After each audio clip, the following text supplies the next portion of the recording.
Okay. Okay, everybody, we're live, and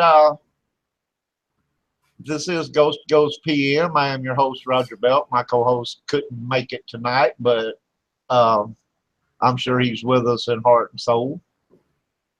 We have back with us tonight Mr. William Whitecrow. And say hello, William. Hello, how you doing? It's a pleasure to be on your show again. Well, thank you very much. It's a pleasure. Angela, hiding all the sharp objects. I don't know what she's talking about, but anyway, I can't remember exactly what all we covered last time when we talked, but I'm pretty sure I think we stayed pretty much based in the paranormal part. Mm-hmm. And I was kind of hoping we could get into some new things. I know that you also research ufology and stuff like that, and I think we talked a little bit about that last time. Mm-hmm. Kind of what I'm looking for here is what's going on new in the ufology area, and are there any things that you run across, that are like, visualization of UFOs or any kind of contact things, abduction things, all that kind of stuff. Yeah, well, there's quite a bit of things going on as far as sightings now. That's increased quite a bit. I listened to another show, it was about 2 weeks ago, and there's no more, we don't see them flying around anymore. And I'm going, you're just not looking in the right place, right. Because they're being spotted everywhere, more so now, and as they have been all the time in the hot zones, Middle East areas, things of this nature. There's been more, I'm not going to say abductions, but interaction with humans, more so with craft. They're coming out so you can see them, and they'll cruise around for a while, and then they'll boogie and go somewhere else, And after they leave that point, they're kind of like leave a trail, because they're detecting them more and more on radar, meaning they're letting them detect them. Yeah. Because they have the ability not to be detected.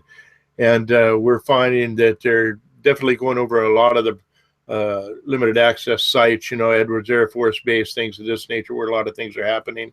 Antarctica, they're seeing more activity down there as well. As far as the government situation, one thing I've always been into, there seems to be a program going on now with these beings and everything, more with the public than it is with the government. You have a sect, shall we say, that likes to be with the power brokers, those that are in charge of the world right now, basically. And they're having some struggles right now because things are changing. I'm getting ready to do a symposium up north with the GEO conference, and we're going to be talking about that. But the fact of the matter is, they seem to be preparing us for something. I talked about the Georgia Guidestones in an article I just wrote for Outer Limits magazine and everything. I see the Georgia Guidestones being different. It's more of a guidelines for those people after an event, not a depopulation agenda or a control agenda. Because all the things that are in the Georgia Guidestones are talking about harmony, peace, being just, everything like this. And that sure doesn't sound like the elite to me. So I'm looking at these things as a possible link with these beings that basically possibly created our system. The Earth is an enclosed system. In order to live in an enclosed system, you're going to want to follow those type of guidelines.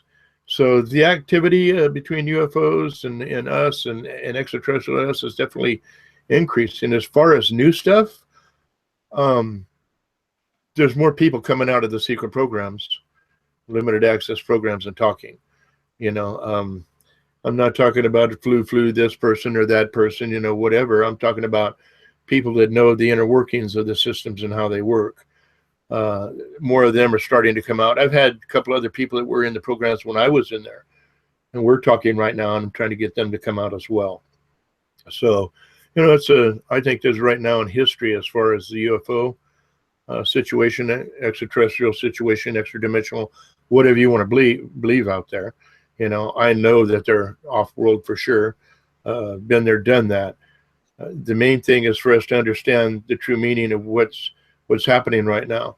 We're not the only ones using this planet. They are too. And if we upset this environment, we're upsetting it for them too. It doesn't matter their technology. Everything is pretty copacetic and operational for them here right now.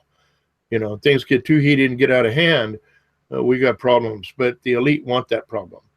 They want the hate, the deceit, the people fighting one another racially, religiously, whatever. You know, so I think they're worried about a few things too, because if we get into a major conflict, you know, anywhere, their easy road isn't going to be that easy anymore. I guess that's the best way to put it. That's why they're interacting with society on a one-to-one basis now. You got people that are contacting people, doing more radio shows, going and talking to their friends and neighbors. When all these sightings take place, there's no violence involved, you know, with them and stuff. It seems that the government has a war going on with them, but the people aren't having a war with them. Some people have had bad experiences, and my experiences haven't been that bad. You know, my first experiences are scared shitless, to be honest with you. But as I understood what was going on, and I was privy to other aspects of what was going on, I've seen a bigger picture, and that's why I do what I do now in a big way. Yeah, you know, from what I'm kind of seeing, it's like the UFOs are not quite as how do I put this? It's like they're not worried about being seen so much anymore. You know, it's like they're just coming right out in the open, like, here I am, what the hell are you going to do about it? You know, I mean, and really, what are you going to do about it? You know, I mean, got down to it. Yeah, some of the craft we're seeing are our own, reverse engineered. Mark McCandlish and I have talked about that, and me and other people have talked about that. And he worked with the Department of Defense, and he had quite a few experiences. And we've had lunches down here downtown, and our area is a pretty well hot zone. In the 50s, they flew circles. They called it the merry-go-round around the White House in the Washington, D.C. area for 2 weekends in a row. So even back then, they were saying, "Hey, we're here. What are you going to do about it?" Yeah, you know, they were. That was a major flap, I think, back then too. Yeah, it was a major flap. Everybody was wondering, what are we going to do? They're doing these maneuvers that our aircraft couldn't even begin to think of. Exactly. The G-forces alone would have took our pilots out. Well, yeah. You know, and right now I think they're showing themselves, because we're at an apex, humanity-wise and planet-wise, environmentally, because we do live in an enclosed system, that it's maybe more of an awakening for mankind. Hey, we're here. We can do this. Your technology and your civilization is here. About time for you to take a step up. Because if you don't, right now we're in the middle of a 6th grade extinction, and we could be a part of that. You also know that about half of the UFOs that everybody's seeing are actually ours. Yes, yeah, they are. Some of the TR-3Bs, the Mantas, there's the Aurora craft, there's all different types out there, you know, and people only see, and we had this strange object, you know, go by. A lot of them are ours. Hey, I saw a UFO, but it's not really a UFO. How would you put it? It's a IFO, identified flying object. And that's what the military uses. That was our term. Now, there's an interesting thing with that. If it's an IFO, you know what it is, even if to everybody else it is a UFO. You know, you either have identified this as one of the groups of beings that you're dealing with, and it's okay, or you're doing what they show you in the NASA photographs coming from the space station. Yeah, they're shooting a particle beam at them. Triangle crafts, I think, are ours. Yeah, that's definitely that's a TR-3B, and they're capable of insane maneuvers, and they can pop in and pop out wherever they want to. That's not an issue. The cloaking devices that they have now are fantastic, and even when I was in the program, cloaking ability was there, and it's easy for them to do now. The technologies that even we're talking about right now is old. You know, the stuff, some of the drives that they have in the craft right now, my friend, they absorb their energy right out of the air. They don't need a special drive, this or that, because of the way the systems and the technology is set up. And it's like the saying goes, whatever they allow you to see that we have, they're about 50 years ahead of that. A lot further than that, my friend. A lot further than that. Just saying, that's an average, Yeah. I agree with you. I agree with you 100%. I got a unique question for you here in the chat. Sure. Charles Aaron is saying a walk-in is a new age concept of a person whose original soul has departed his or her body and has been replaced with a new, generally more advanced soul. You know anything about that? Well, the walk-in, I've got a friend, Yellowknife. He's another medicine person that I deal with and everything, and he's a walk-in, and it's his grandfather. So it comes to a point in a walk-in is an individual, that a spirit, I should say, being that walks into another body with permission from the person themselves. So it isn't something where they're just coming in and taking over this and that. It's an agreed upon situation. A lot of people will say they're channeling and this and that and everything. My viewpoints is excuse me, we all talk to spirits. We all have the capability, and we all have the ability to let another spirit come into us and talk through us. It's just if you choose to do that or not, if you know how. And that's part of the things about being a shaman and everything. You know how to do all these things. And when it happens to other people, then you can help them understand what that is. So a walk-in is basically another spirit that you have allowed yourself to come into your body and work through you. So you it's like sharing your car. You have an extra seat here, so you get your co-pilot. Your Lamborghini. Yeah, I consider mine a Volkswagen, my Volkswagen alive. I got a Yugo here, so Yeah, there you go. Well, you get good gas mileage. See, that's a good point. Three solar. I'll be darned. Yeah, we had a neighbor that had one of them, and it lasted her for a long, long time. I had one. Very interesting car. It was, and it wasn't no bigger than that gum. It was kind of like a little cardboard box, Yeah, I got my four-wheel drive Toyotas and stuff. I stick with that. It's with the little hamsters in it. Remember you can get with this or you can get with that. Yeah, it has the hamsters running around. Yeah. That was their engine and the thing. Yeah, I remember that. Yeah, old school commercials. You betcha. There are people who claim to be walk-ins. I saw it on a paranormal documentary once. What about the fireballs people sometimes see? Okay, well, you got a lot of people. I know other people out there say they're walk-ins. They're not. When a spirit takes over a person, it's a different personality altogether. They're not just going to sit there and be able to continue on as they are. There is characteristical changes in them. There's mentality changes in them. They're totally different paradigm in a sense. Doesn't mean that person changes in front of you. It means that the character of that individual, the psyche, the energy of that individual changes at the time. Fireballs and stuff like that. I've seen them myself over time in the mountains and the deserts and things of that nature. There's two things that these fireballs can be, I think.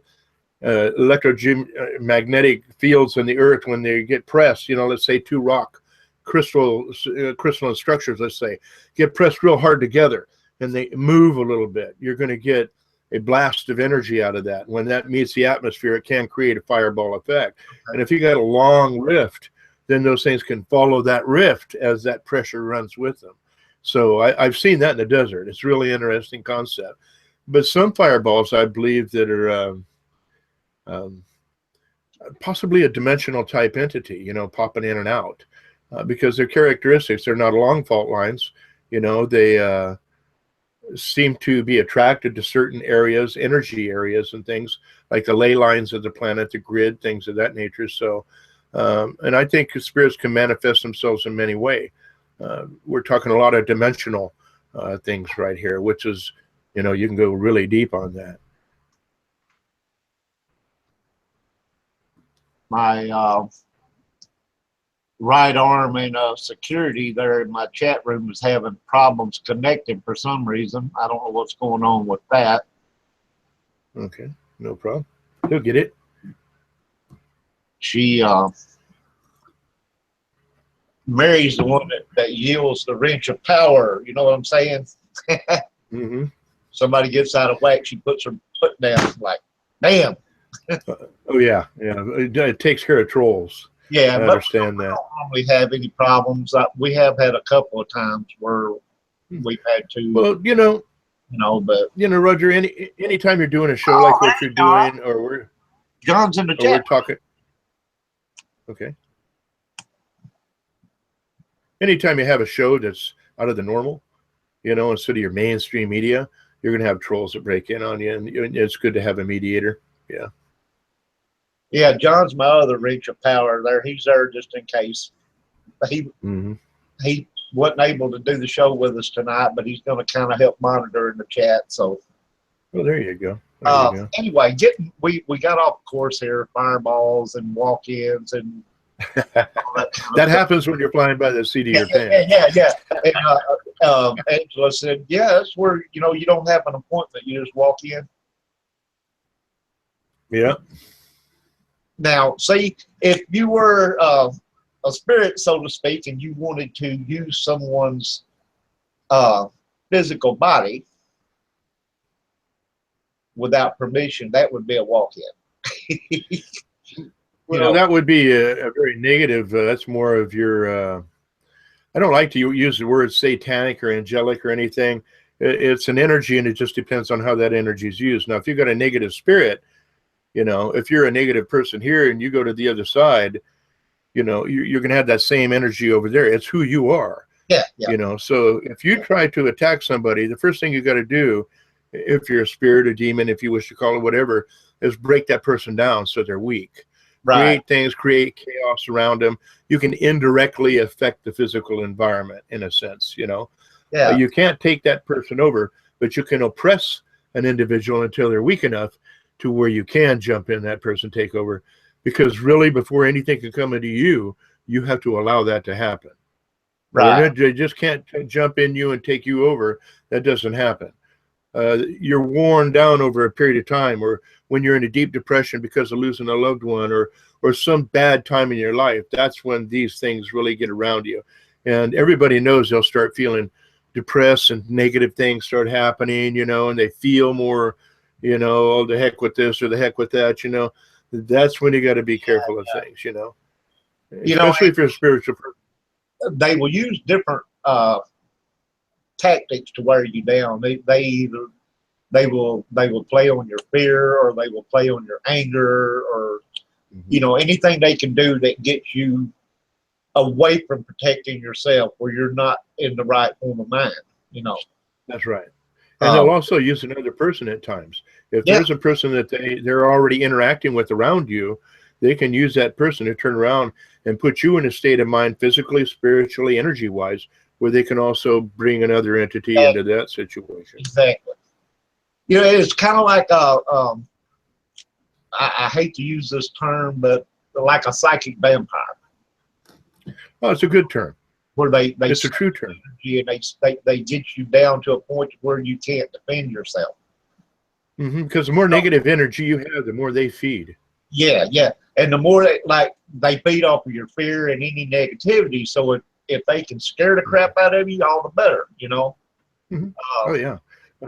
You betcha. If they and the good thing, I'm sorry. If they get you in a negative mood, all the better. If they get angry, you lose control of yourself, all the better, Yes. And this goes, my friend, for anybody. I don't care if you think you're a highly religious person, a highly spiritual person, or this and that. This can grab you, shall we say, by the cojones real quick, and make other people believers, because they'll watch you change. I've worked with people that I've had them in my sweat lodge and everything. And I, cleanse them and everything, and they get in the lodge and they can't handle it, because the sweat lodge is a very pure place. And they get in there and it's like, all of a sudden they start, I don't feel right here. I'm this and that and that. And I said, just stay a little bit longer here. you know, and before you know it, they start crying, they start breaking down, or they start, you know, almost a hyperventilating type thing. You can tell something's happened with them. It's not a physical, it is physical, but Hey, it's Mr. not like Haunted, welcome, my friend. what's that? Mr. Haunted just joined us. I don't know if you're familiar Okay. with him, but he's a good friend of mine. He's also into the paranormal realm, and he does a show Good called deal. The Haunted Chronicles. All right, I'll have to look it up. I haven't heard of it. It's one thing I love about coming. Mr. Haunted, What, my friend. Now, I was going to go back up here. Angela was saying you feel like crap, and I'm not going to use the word she did, going through it, and she said it was tearing her family apart. So obviously she's dealing with something of this yeah. nature. Mm-hmm. So, well, you know, I usually tell people the first thing we need to do when that turns around and happens is realize what's happening, you know. And if she's feeling like she's going through this type of stuff, she'll be guided. I don't know what her background is in spirit, being a spiritual, religious, or what belief system they have.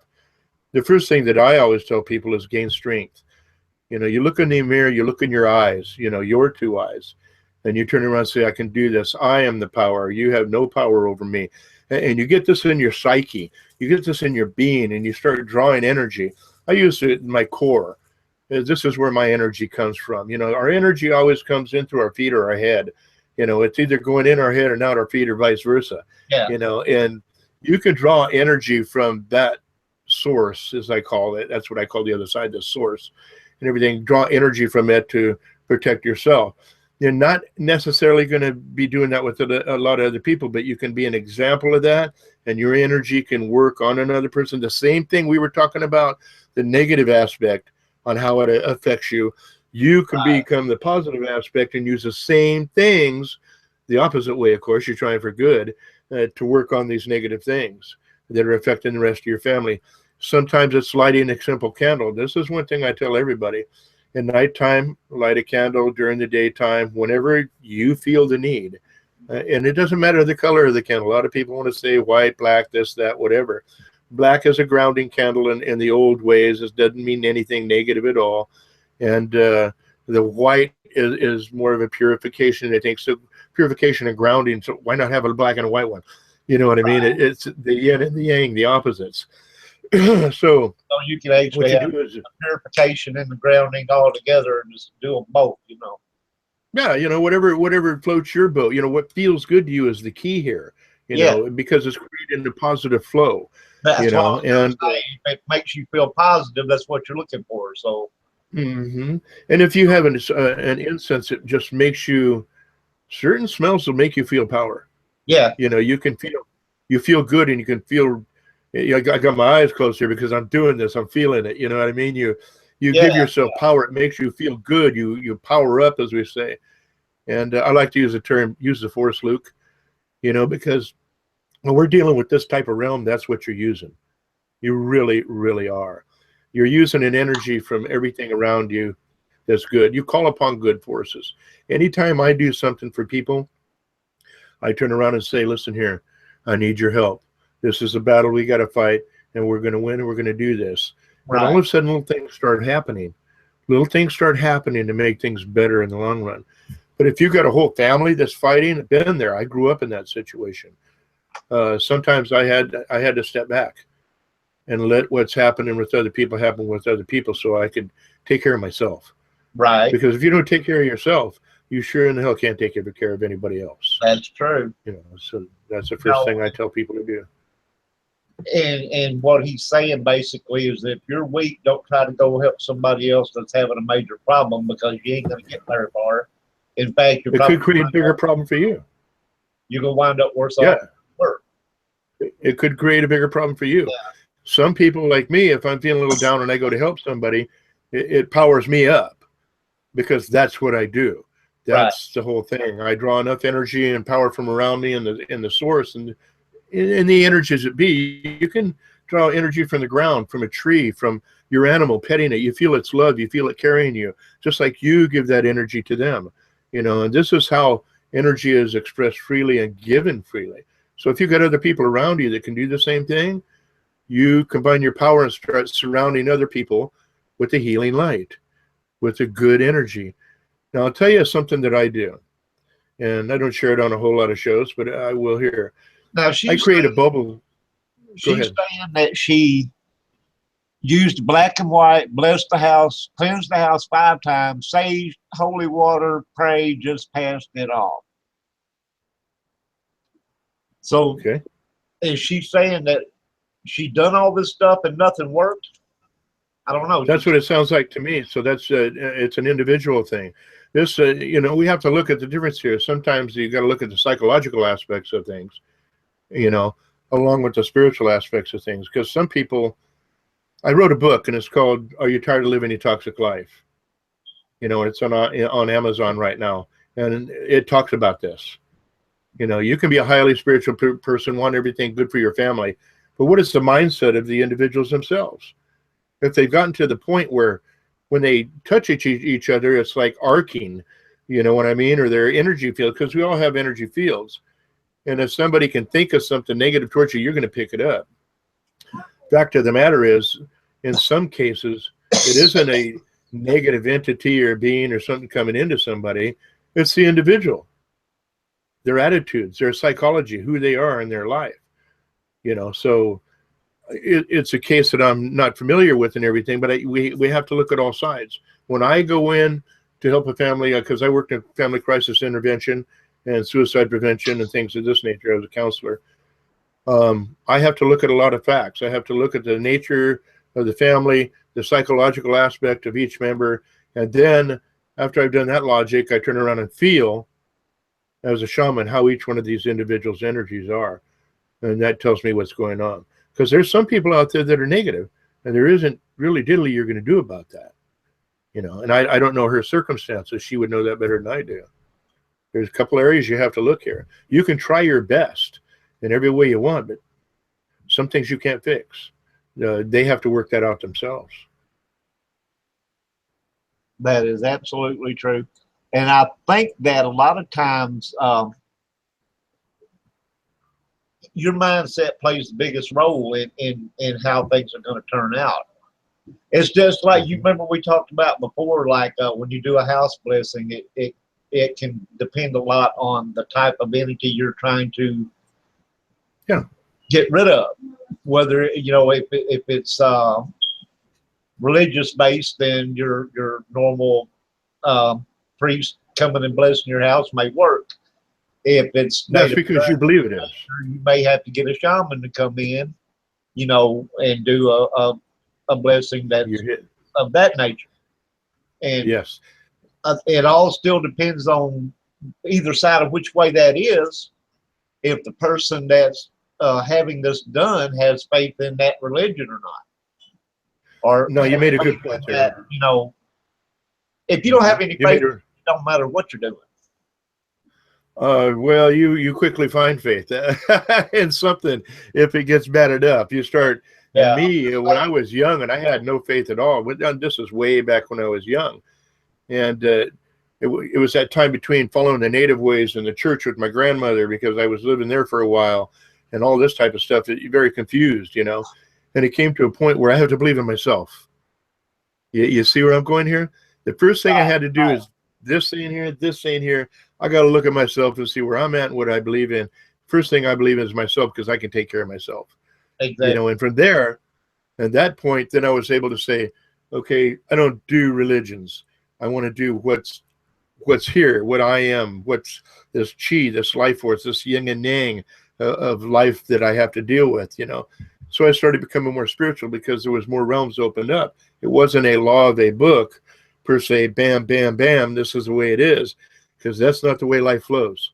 It's not the way the spirit flows, So I think really if a person has something wrong and a preacher comes in, let's say from a Baptist church or a Catholic church or whatever, and that person believes strong enough in that, it will psychologically heal that individual by that priest coming in and saying Spiritus Sancto, and doing a blessing that way.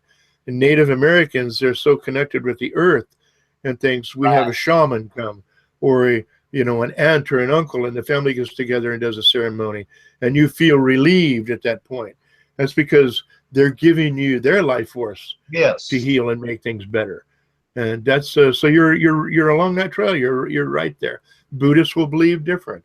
So it depends on how you feel in your heart and what your true feeling is about your belief or your system of faith that will make a big difference in your healing.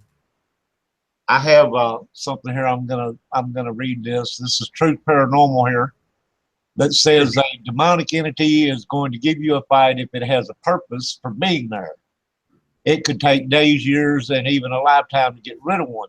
And I'm not saying that you're wrong here, Truth. I'm just saying we weren't necessarily just talking about a demonic here. We're talking about any kind of negative or energy that wants to come in and ruin your life, so to speak. And there are, and you know this, there are negative forces that are not demonic that will raise havoc with you just because they can. Yeah. So I'll speak on the demonic situation. I've done several exorcism, ceremonies and things of this nature. I have seen, a small woman, let's say 120 pounds, 125 pounds, take a 350-pound woman and a 260-pound man and sling them down an aisle of a church like they were nothing, So that shows you the power that a demonic force, a extremely negative force, can have on an individual, because it changes their energy, their entire makeup, basically. So the more that a negative entity takes over a physical body, the more uncharacteristic things that individual can do, like in the movie Exorcist. The head turning around, or being able to speak in another language, or something of this nature. I don't see where that could actually happen. With even I've never seen it. But I'm not going to say that it can happen. It can't happen. You got to think about this now. If physicality you're talking about, 360 spin, it's going to snap every bone in there. Everything's going to go wacky. That's what I would think too. I've seen some people that have done things that should have broke bones seriously, under, if you wish to call it, oppression or possession, and the only thing they got was cuts and bruises, no bones broken at all. I've seen people under the influence of negative forces so much that they were hit by a car and thrown 40 or 50 feet and get back up and come and try to attack the driver. And there's nothing on them within a day or two, no bruises, no nothing. So when you're talking about these type of forces and these types of entities, they can become very, very powerful. But most of the time, your average person is not dealing with demons. They're just dealing with the negativities and things of life, and they're being, shall we say, oppressed, negative spirits around them. And when they can get into the body, that's when you got a bigger problem. That's not a walk-in then. That's a possession. We're talking about, it was brought up talking about, demonic possessions and all this kind of stuff. And Truth Paranormal just said that a lot of your demonic stuff is psychological, and I do agree with them. Yes. People think they're dealing with a demonic. And negative energy or negative entities can make themselves come off like a demonic entity, and you wouldn't really know. That you wouldn't really know. It's a hurt to the person. Normal negative entity, you would think, there's a demon in my house and it's trying to possess me, and I'm, Well, let's be honest about what's going. Let's be honest with what's going on. People are born dark and evil, just as well as people are born good. Yeah, and it's in the nature of the individual. And if you have an individual that has lived a life where there's been a lot of desensitization, and I'm glad your friend said this, because that's where we were going to go next here. The fact of the matter is, most of the problems that people have is psychological. Their lifestyles, like, let's say, the mainstream media, they're desensitizing us to war right now. Yes. So if you have an individual that's grown up in a family where there's not much emotion, they've been desensitized to violence, because that's what they live in all the time, and things of this nature, then their nature, when they get older, is going to be that way. And it'll be natural to them. They won't know any other way. And that's where the psychological factors come in.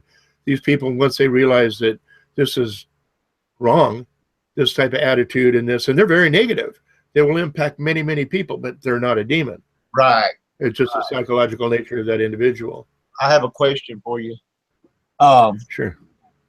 UPR Underground, my buddy John here is asking if you think demons are more likely to be location based, because I have yet to run into one in Massachusetts, but have had my fair share of negative energy. I think that different spirits, demons, whatever you wish to call them, do get attached to locations. The Amityville Horror is a good example of that, the movie that they portrayed there about demons and things of this nature. I believe that individuals can be possessed and they can move wherever they want. But most of the time when you have people that are possessed, when they leave the location, they seem to get a little better. And then they come back to that location and they get worse. So I think that's a valid question to ask. I think in some cases, yeah, that's the case. You're welcome, John. Appreciate it, buddy. Good question. And I agree. Very good question. But I would think they could appear just anywhere they want to, and it just, a lot of it depends on the individual. How do I've got this in my head. I'm just not figuring out how to put it out here. If you had, let's just say, if you had a demonic entity, and what do they do? What is their purpose? Okay, if their purpose is to destroy the human soul, whatever it is, they can show up anywhere where there's a weak person. Yeah, no, you got a point. You got a point there, but sometimes they go. You know what I'm saying? Yeah, sometimes they go after certain people because of that family. You know what I mean? Let's be blunt about that. But an individual, usually when a demon is attacking a person, they're there to take that person, every aspect of that person, because every person they take, they gain energy. They gain that life force, that energy of that individual. And that's why we still to this day, and we always will have that battle between, shall we say, the yin and yang, the good and the bad, positive, negative, call it whatever you want.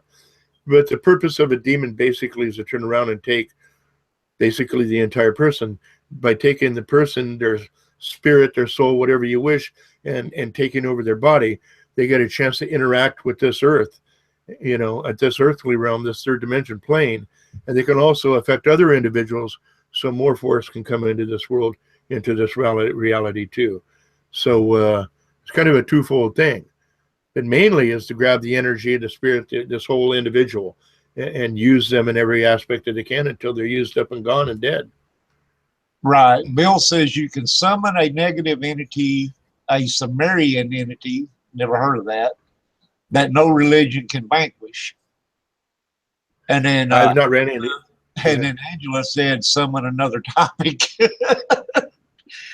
Said what? Summon another topic. Yeah, there you go. Really, I haven't found much. Everything has a key, whether it's ancient Sumerian, whether it's Aztec or Inca or anything of this nature, has a key. There's a talisman, there's a prayer, there's something that works with them. So I'm not going to say that there's nothing you can't vanquish. I've been able to deal with anything that I've dealt with, and I've dealt with a lot in my life, helping other people, stuff that would shake trees and shake entire homes and everything. And when I was going there, whatever it was in their house left and came towards me, I could feel it, but it had no power over me because it was just the way it is. I'm developed enough to understand and see all the signs and how to deal with them. And I understand many different cultures and how to deal with, shall we say, entities or negative beings from those cultures. So I'm not going to say you can't get rid of them. You have to know the key that opens that door where you can.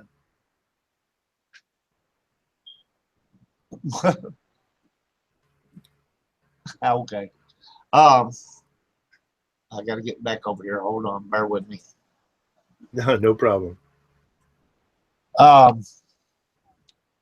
And True Paranormal says a lot of it depends on the individual. For some reason, they like to latch on to certain people. And I agree, and that's what I'm saying. And they like to latch on to the weak and the people who don't know how to fight back. Right, or they're angry at a family line. I've seen that before too. Also, Truth Pair also asked, what was your opinion on shadow people? Shadow people are different. We see them on a regular basis. I think everybody does, and they can have a serious effect on you, because usually when people are starting to see shadow people, they're in more of a depressed state. We're going into that when they start seeing more and more and more. We all see shadow people, and it just depends on the depth that where you're at mentally, spiritually, on what effect they may have on you.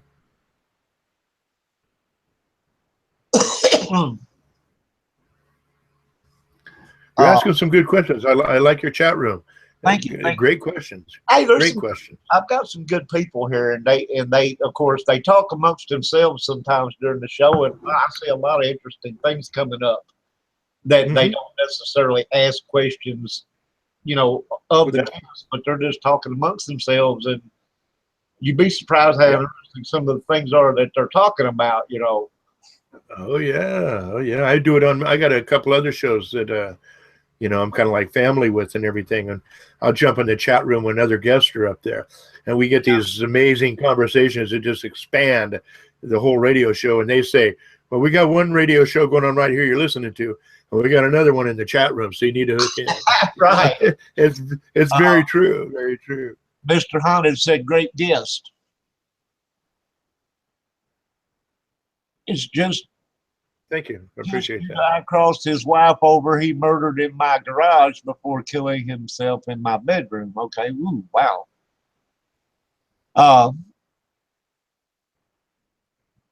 One of my loyal people there,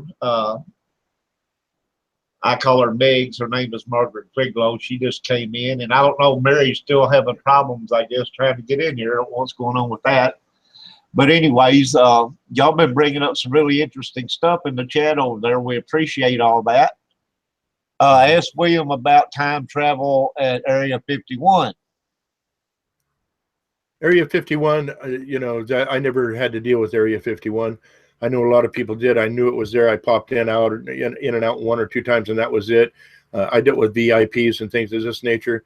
Time travel is a reality. We've had time travel, for a while now, since the 60s for sure. And teleportation, things of this nature as well, too. The time travel aspect is really fascinating, because those of us that have been in it, changes your perspective of everything. Everybody, oh, this is set in stone, this is set in stone, and it's like, you better wake up, because the facts are, time has been, we have the Mandela effect right now. Right. How is the Mandela effect? There's only two ways the Mandela effect is going to happen. One is if you say you have this time period, and let's say they're like sine waves. You have a trough, and then you have a dip, a trough and a peak. So what happens if you got two different time periods, one's dropping in the trough, one's at the peak, and they overlap one another? So you're going to get an effect of deja vu. You might actually knew this conversation in a different timeline, even though it's you, because we have multiple dimensions. So we got a lot of things to take into effect there. The time travel is being used right now, and at times it's been used wrong for profiteering, things of this nature. I believe that's how we got a lot of elite individuals where they are right now. It's something that the system is using right now to view future events and stuff. There's so many things involved with this time program right now. It has to do with their planet, where it's heading. It has to do with Mars. It has to do with our reaching out, trying to find other planets like Earth to move to. I just did on my radio show. I just did just myself talking about the Earth today and everything, and I put it out yesterday at 9 o'clock in the evening, and I talk about exactly what's happening to the Earth. Now, if you got the time abilities, and you're a secret organization, within the government, of course, and you're automatically gonna look in the future and see what's going on, and look at the past to learn from it more. But the thing about it is, if anything is changed, and a lot of people say you can't change things in the timeline, but I'm going to tell you something here. If we're in this timeline and I travel back to go see my grandfather, I've already created a new timeline. I'm not on that same timeline. I'm outside that timeline looking. So if I went to see my grandfather, or myself, let's say I'm 63 and I go back to see myself when I'm 23, me touching myself is not going to destroy me. I'm going to be able to turn around, see myself, say hi, how you doing, have a good conversation, come back. Certain aspects of time, the grandfather effect isn't in effect. I guess that's the best way to put it. I have a good question for you here from chat.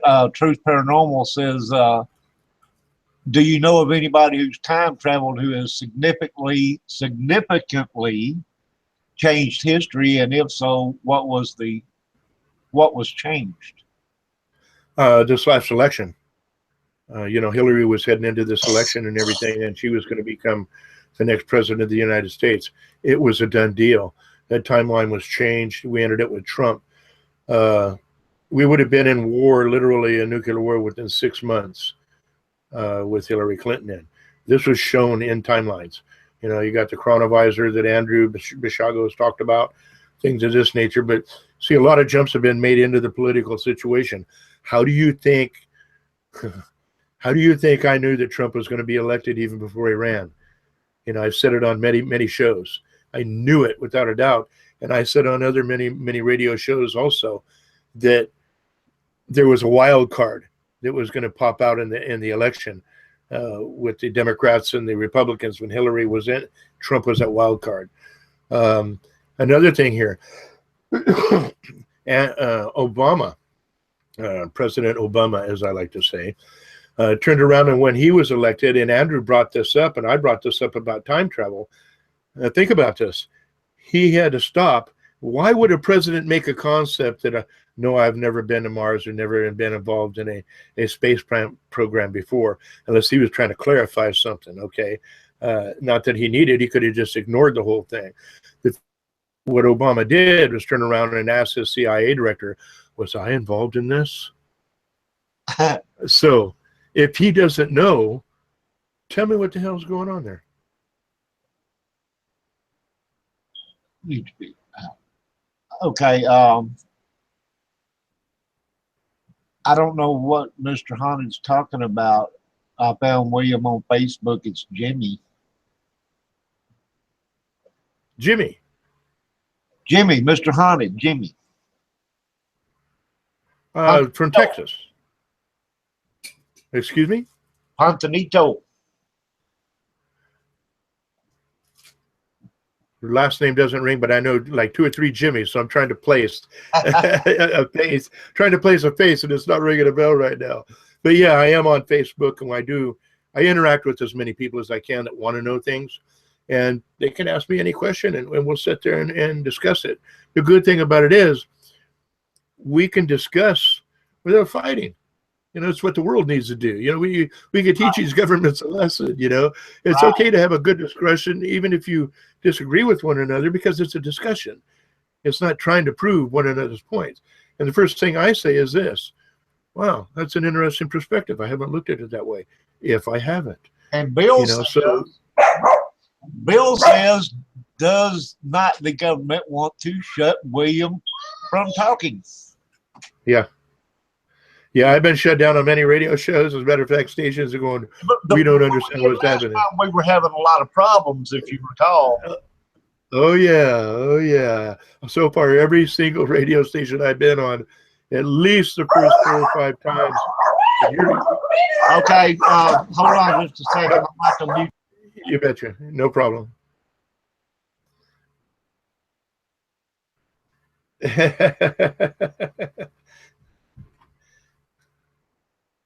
I can't hear you. You're muted.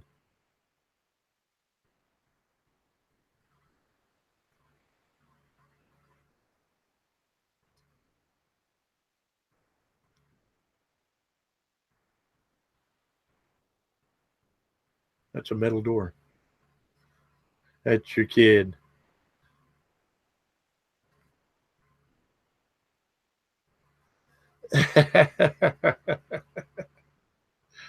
You gotta love family.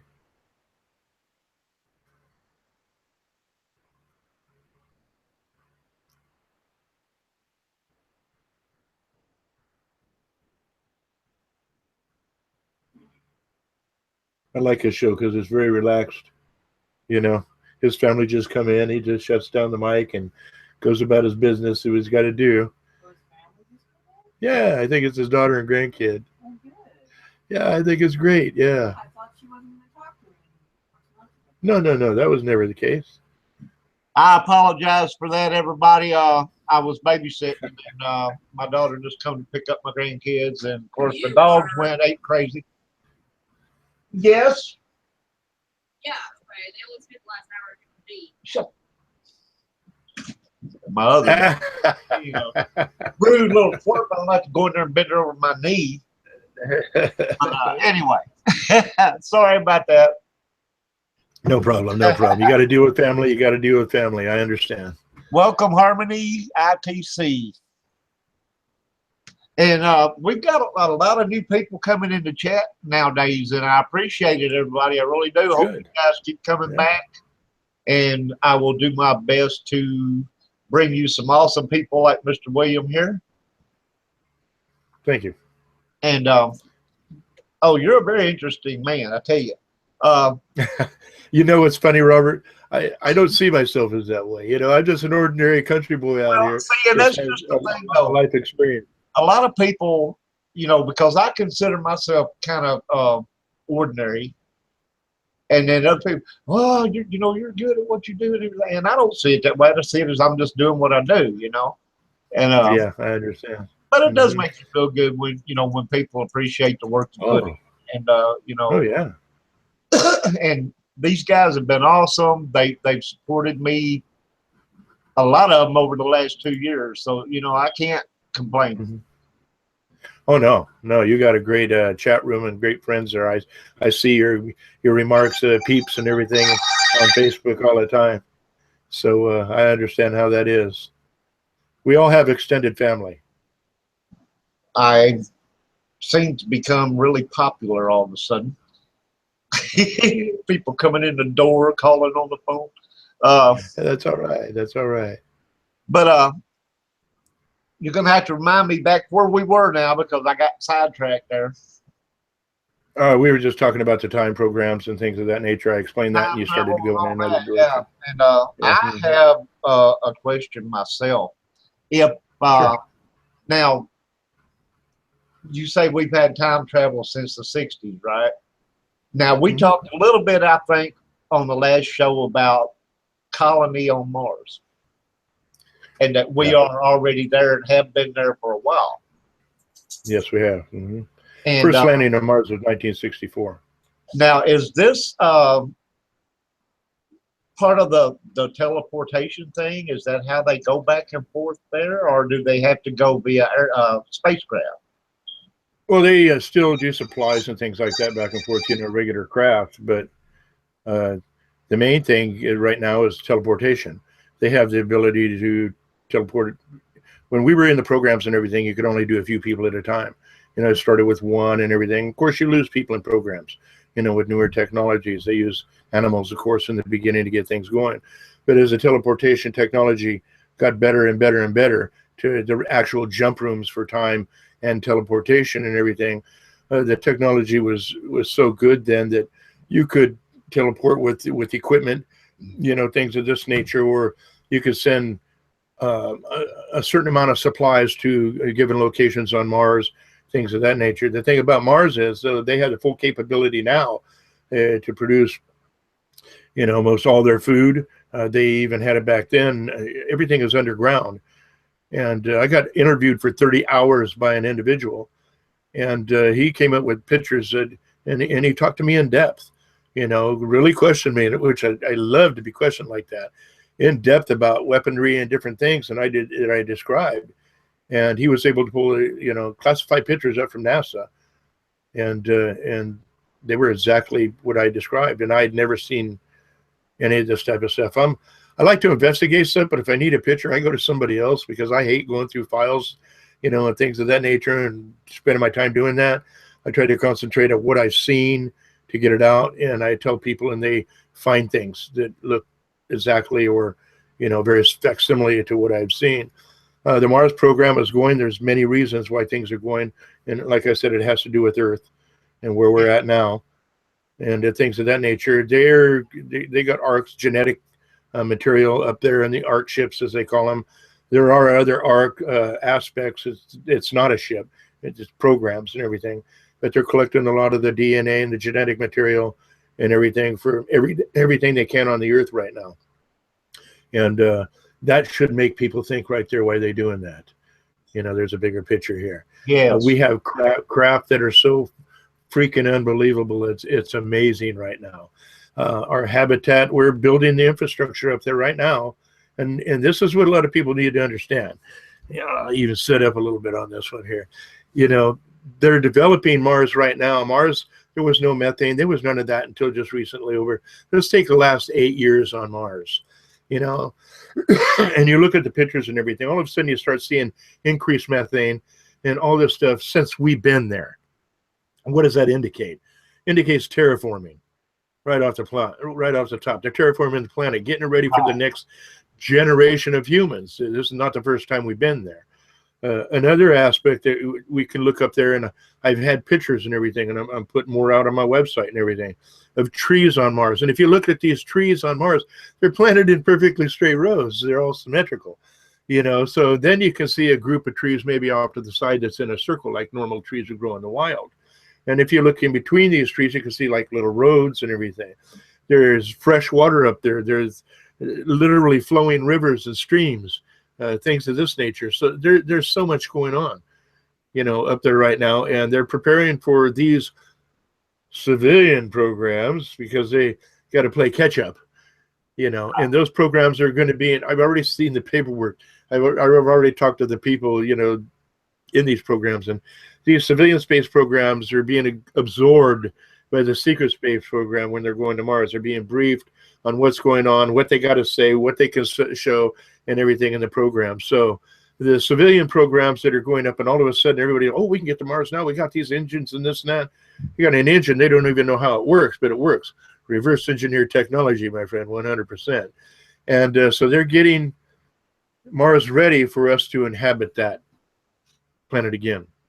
You know, and you say again, as if we came from there in the beginning. Yeah, we an ancient strain of our species has been there for a long time. Had been there for a long time, and there was a battle. Basically, there was nukes used there. NASA scientists and people have already proven this. At the same time that the atmosphere is being demolished because of meteoric bombardment, because of planetary breakup, you know, other aspects, and they bombarded Mars. So if you got a planet in what we call the sun's Roche limit. Now, I'll explain this real quick. A Roche limit is when you get so far from a sun that only certain size particles can exist, like asteroids or meteors, because they're a certain size. A planetary body can't exist. So if you have a Roche limit, which is where the asteroid belt is now, and you have a planet right there and everything, and it's coming around, and every time it gets between Jupiter and Mars or another body, the gravitational fields on that, plus the gravitational field of the sun, is going to rip this planet eventually apart. You know, so, and that's what happened here. It's happened to several of them, actually. So Mars during that time was bombarded heavily, you know, during the time of this civilization. So there was social chaos. Battles took place, everything just like we're starting to see on Earth right now. You know, so we have to transplant. You know, the Earth is an enclosed system. Once the resources are used up or that enclosed system is overpopulated or contaminated, that system's ecosystems that keeps everything alive breaks down. And that's what we're seeing with the Earth right now. So there's a major push, not only to Mars, but they're getting ready to send craft out to these other systems as well. Hey, and there are other Earth-like planets that they have already located, and oh yeah, I'm quite sure, even though they say, well, they're way too far for us to reach, they've already got somebody way there. Not with the technology we have right now.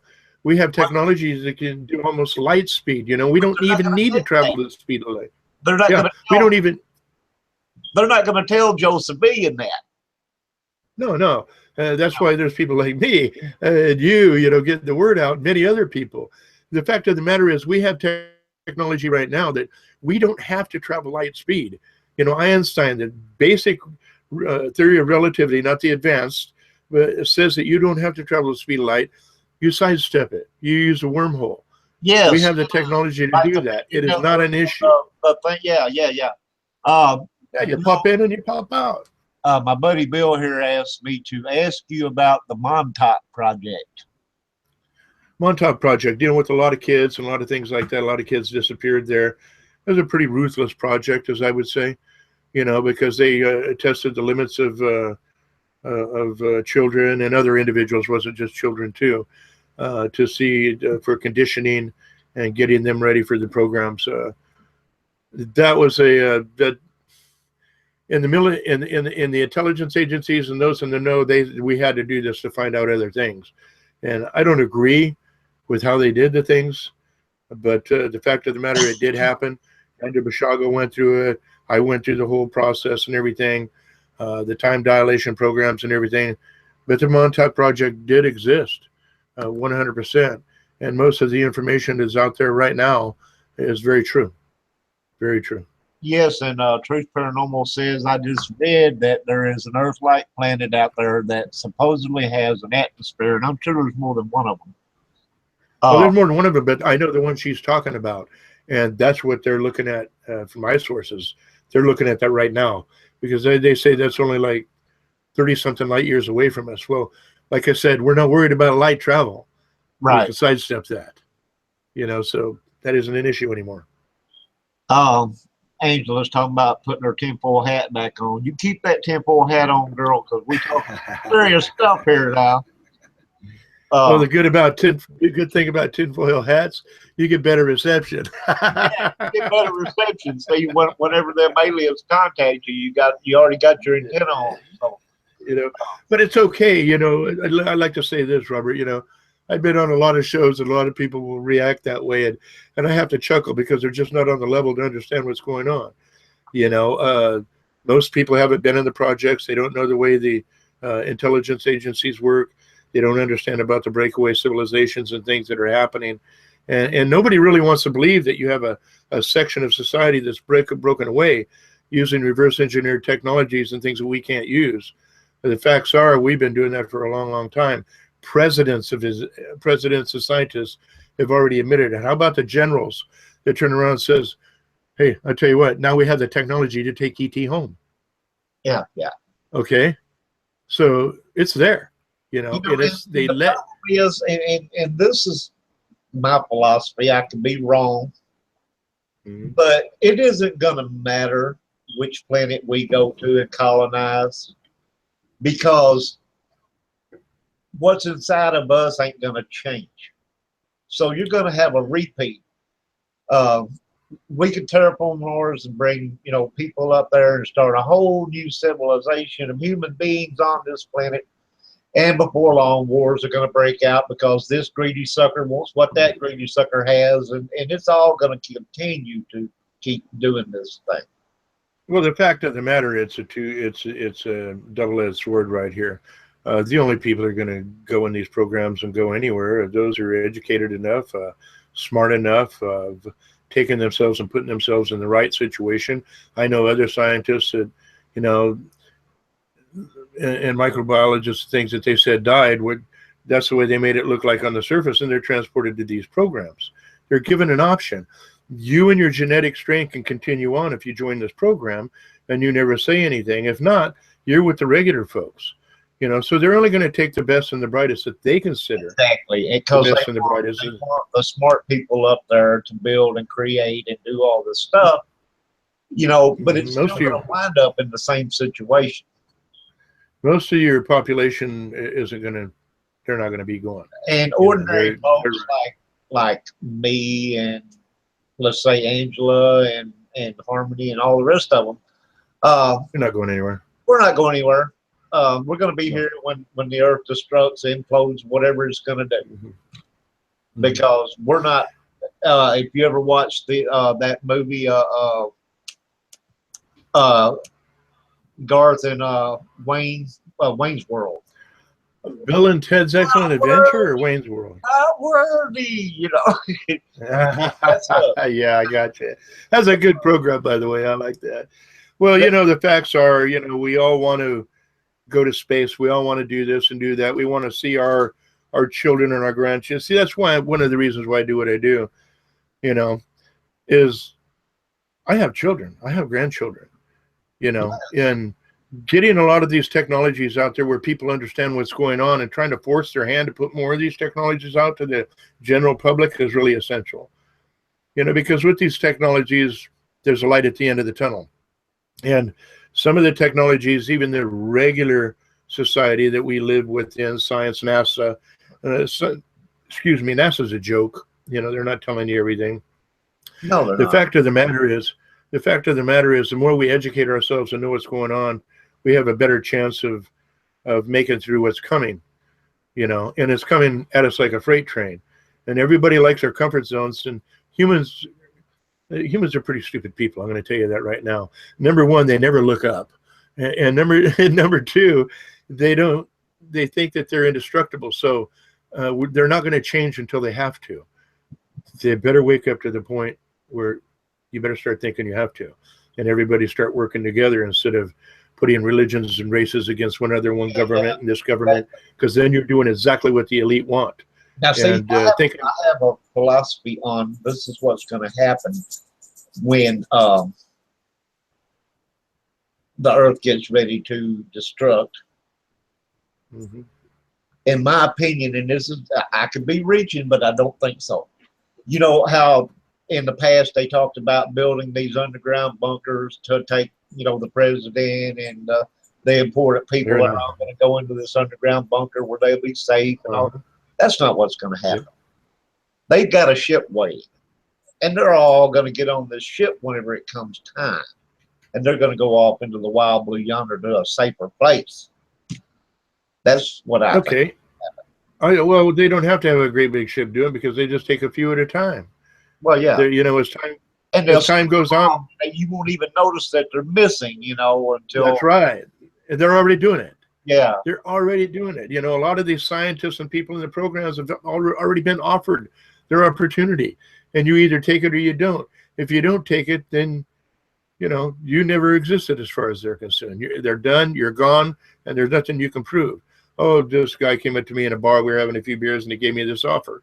Yeah, okay, right. A lot of people will say, but the fact of the matter is, we're pretty well insignificant as far as they are concerned. Now, I want to make sure everybody understands that when he said humans are stupid, he wasn't pointing out people, okay? No, not at all. Humans, I'm talking a whole. When it comes to a lot of the stuff that's going on, we are kind of ignorant, okay? Because we don't. What we need to do. We ain't got a clue. What we need to do. No, we don't. Most population doesn't have a clue. And I'm going to tell you something. And we'll use the term matrix here. Some people don't even want to know what's going on, and some people will fight to keep the system in place because they like what's going on. It's their comfort zone. Yeah. Well, those of us in society that want to see mankind evolve to a higher level of existence and want to leave this planet because we all could feel what's happening. We can all feel in our chest what's going on with this planet right now. I don't care who you are, and I don't care what you believe in. We can all feel it. It's like before 9/11, everybody was on edge. They knew something was going to happen. That's because the source, this cosmic realm and everything, was telling everybody of a major event going to happen on the planet, and it did. And a lot of changes started in 2012 on. You know what I mean? The 9/11 situation was unfortunate, but that was a very planned thing to continue, the program of smoke and mirrors. The reason that a lot of people will think you're crazy talking about this stuff and everything is because they're so wrapped up in the politics and the media, mainstream media, and everything that's going on. The disinformation and the look the other way program works so well, and it's been working for hundreds of years, thousands of years. That's how they phone stuff for years and years. Disinformation works like a charm. Oh yeah. Disinformation and desensitization. And usually when a person has been through disinformation to desensitization, and that includes your religions teaching you this is the way it is, and government saying this is the way it is, and for generations, all of our entire families were taught, you get educated by the state or the government, number one. Number two, when you go to church and you give what is unto God, but the only exception to giving giving everything to God is you got to give unto Caesar what is Caesar's. Exactly. So these are two two control networks working together here, you know, and then you get older and this is what you believe and you have to work for a corporation or something and have that career. And this has went on for generations upon generations. Now we're able to step away from that because we've evolved to the point to see what our ancients talked about in the ancient scriptures and texts about the technologies that were there during the time. We're going, wait a minute, to do that, we don't even have the technology now to do that. And so these people start waking up to higher realms and understanding.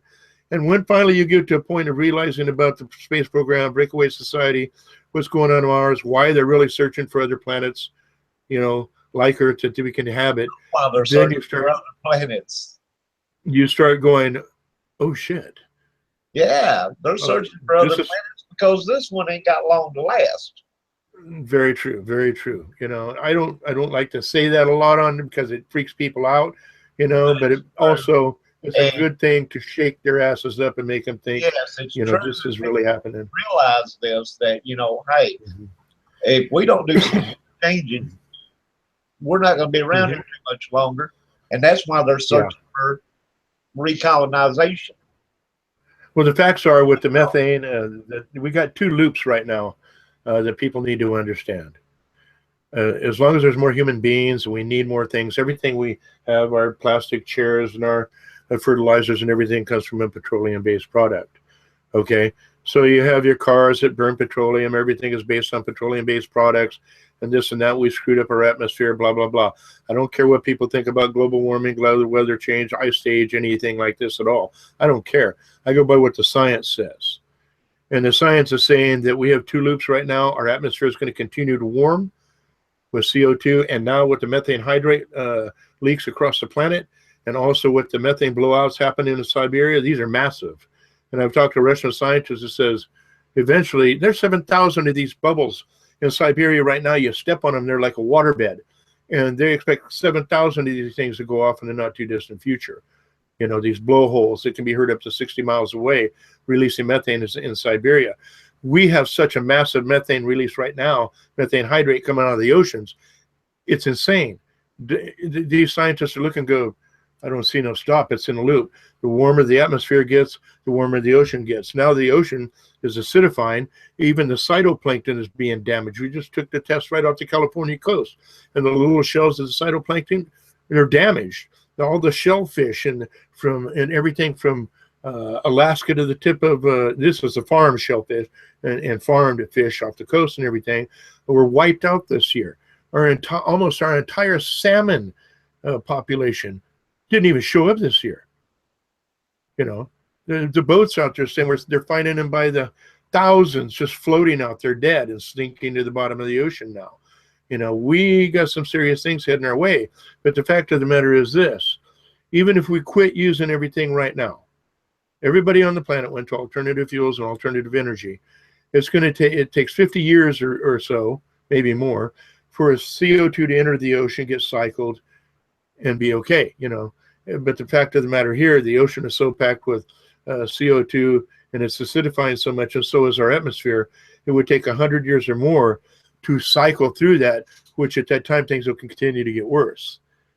So we have a choice in a very short period of time. There is a light at the end of the tunnel, though. That's how come I've always said you got to use a fine blend of old-fashioned ways and modern technology. Old-fashioned ways is common sense. What do we need to do to save the planet? And it isn't going to come from the government. It's going to come from the individual and what we buy, you know, what we use, all this. Corporations sell stuff, you buy it. You don't buy it, they're not going to make it. So if everybody started buying vehicles with more alternative fuels and things, it's going to slow it down, but it's not going to stop it.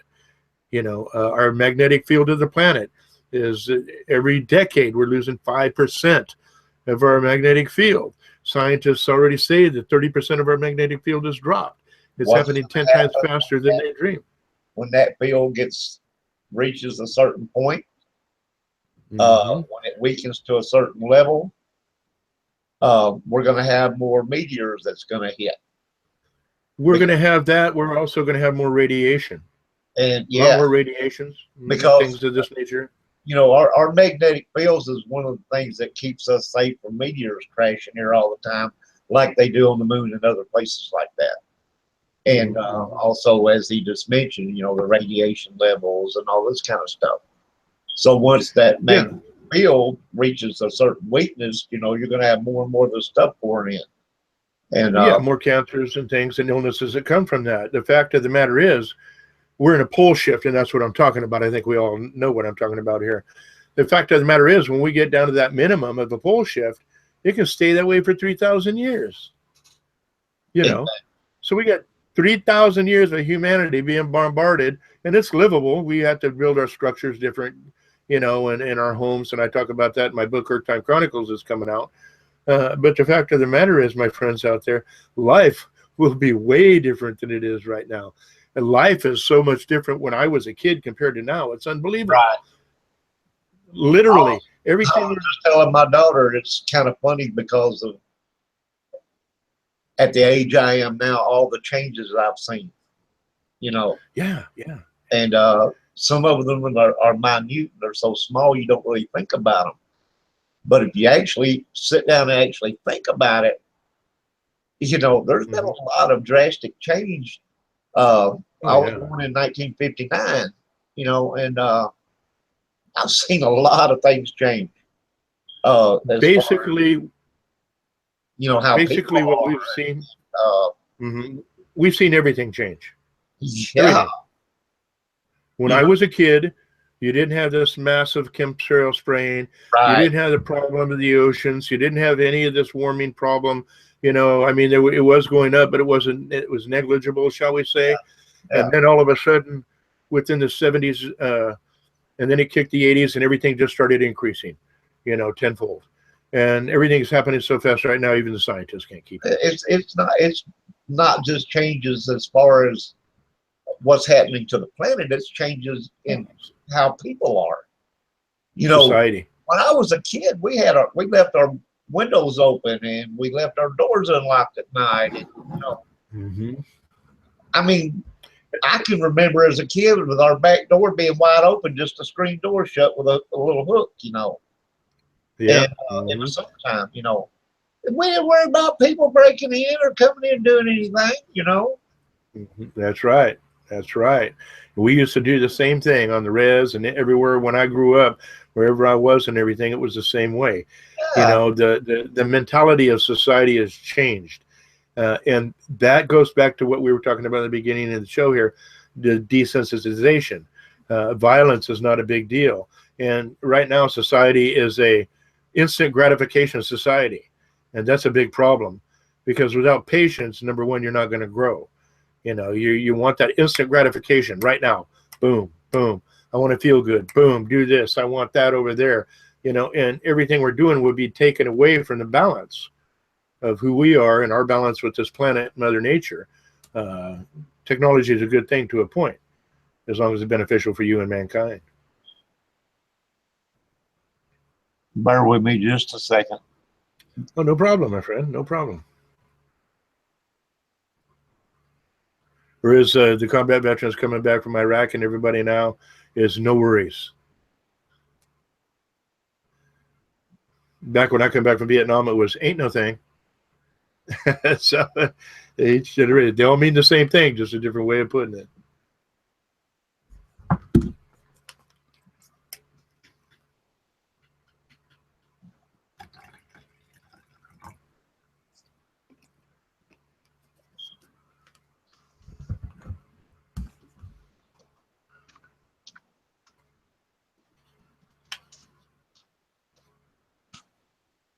Like I said, this has been one of those times when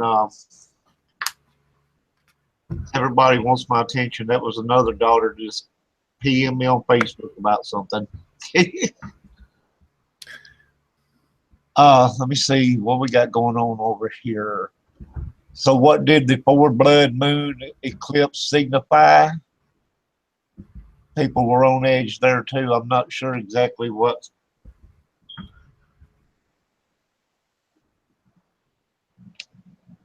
that's about. Blood moon, I think they're talking about shifting, about change, and they are right. When the blood moon came around, everybody was like, okay, what's going to happen now? They did expect a major event. A lot of people expected false flags, a lot of, you know, or a cosmic events, something happening of this nature. I'll agree with them. There was a lot of people on edge when that happened. Me, myself, and I, understanding and knowing what I know, I wasn't worried about diddly, because I knew there was nothing major was going to happen. It does make changes in people's minds, gravitational fields, things of this nature. But with me, I don't worry about full moons, blood moons, and things. And when people give time periods, because usually when a person gives a time period on something like that, it never happens.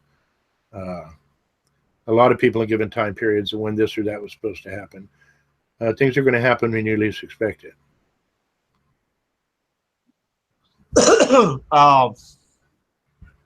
Charles is saying something about a polar flip.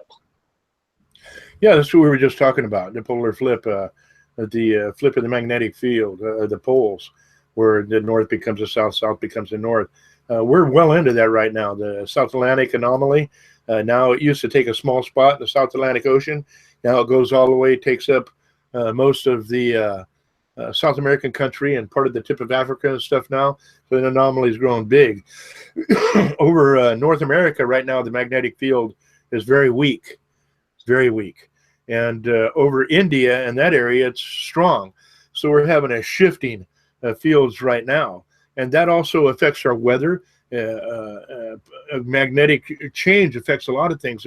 Your crustal issue, your core is changing. That's why you're having the change in your magnetic field, because your core is changing.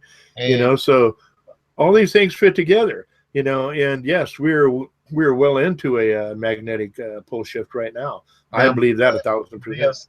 Does you say this is affecting the weather? You've noticed we've been having a lot more like hurricane, tornado, severe storm effects and stuff like this. Geoengineering on top of this. Is this from that, or is this from good old Uncle Sam tampering with our weather? Some of it is geoengineering, definitely, but my question has always been, and I haven't got an answer, but intuitively, I've got some answers. Whenever there's something you need to know, you ask yourself a question, and if you're open enough, that Spirit's going to let you know what's going on. You're going to feel it in your gut and your heart. Right now, Uncle Sam is controlling a lot around here. If you see him spraying, you can bank, and between 2 and 4 days later, you're going to have rain. Well, we just had a 1 day rain, 2 inches, and they were spraying 2 to 3 days before that. And so we got ready. It's going to rain. Sure enough, monsoonal downpour. We got it heavy. And that's part of the Atlantic blob too, because the warmer weather in the Pacific, warmer waters will give you more rain and less snow. And we got a tremendous amount of that. Even though the higher elevations did get snow, that's because they are at a higher elevation. Yeah, we're getting eaten up right now in both ways. Magnetic field changing, jet stream changes, things of this nature, because of the magnetic field change. It is going to affect your weather. Everything has a field to it, whether it's a strong field or a weak field. If you got a weak field of something, let's say particles in your atmosphere, and a strong magnetic field, it depends on what polarity these fields are. They could either push one another apart, or they can bring those clouds lower down to the ground, make it more intense of things that are going on. We're seeing that all the time now. I think it's a mixture of both, and we've screwed things up bad enough now, and even several major universities are going to the higher aspects of our stratosphere now to geoengineer, put the dust particles out there, the aluminum, all the nanoparticles and everything out there, sulfates, things of this nature, or sulfides, I should say, out there, because something's happening. Now, I know I'm talking quick here, but I come to a point. Why is the government saying we're not having a global warming situation and massive changes? They're saying we're not at the government level, Trump and all this, when at the same time they have these secret limited access programs on to spray particles in the air to keep what out? The heat. You see here, they're playing both sides of the fence, and they're getting people arguing back and forth. Well, no, this is happening, that ain't happening. Our government says it isn't happening. Well, that's what they say with their mouth. What they say with their actions by spraying all this crap in the air, which is killing us all and creating worse fires than you could ever dream of in the summertime because of the aluminum particles and dust setting on the trees and the forests when they dry out. It tells us a different story. They know something big is happening with the planet. They're trying to save and do as much as they can with it.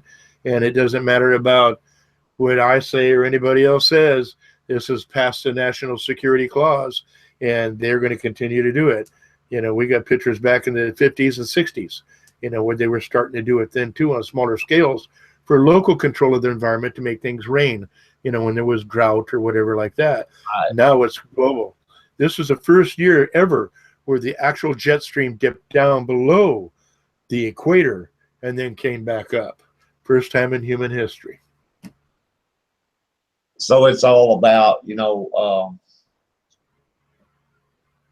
you remember when the guys used to go around with the little wood things looking dowsers and all this stuff, dowsing, the dowsing rod, the willow branch, whatever it was they used. And they also, and I believe this is more on the Native American side here with the rain dance and all this stuff. Trying to get, when in a drought season or whatever. Well, later on in years, they started using chemicals that they would release into the atmosphere to make it rain whenever it was the dry season. And that's pretty much, they're doing the opposite now. They're trying to cool things down because it's gotten, and you remember here a while back, they were talking about, oh, it's global warming. It's global warming. And they were all about that. And then now they're trying to say, well, it's not global warming. So you don't know which side of the coin they're on half the time. 1 minute. You don't even worry about that. You don't even worry about that. You just turn around and look at what's happening. Yeah, you look at the facts of what's happening. And it doesn't matter what anybody wants to argue. Somebody wants to argue, oh, it's no such thing as this or that. I turn around and smile and say, you need to do the research before we talk anymore. I'll give you some guidelines. And I've talked to a lot of the scientists out there that are doing this. And those who are being paid to say that there is no global, changes or this or that or warming are usually being paid, by a large oil company, or their employment depends on what they say. You get independents out there, independent researchers, which I go through a lot of independent researchers and government researchers. Yeah, and you start finding the truth. That's the same way that there's people being paid to keep the division going. Oh yeah, like Soros. You know, the Democratic Party. They've created dissension by doing this. There's always got to be and yin and yang. We understand in the life force and positive and negative forces and everything. But they took it a step further. They put it in football. They put it in political parties. They put it in religions and everything. That's how they keep us. That's how they keep everybody divided. They've taught everybody you got to choose this or this, one or the other. What is the best way to win a war? Divide and conquer. 100%. They're very good at that because the elite walk right over. The elite are master chess players. Yes. And when Donald Trump, he said all the words that the people wanted to hear because they were tired of 8 years of all the other stuff that was going on. Now this is an important thing here.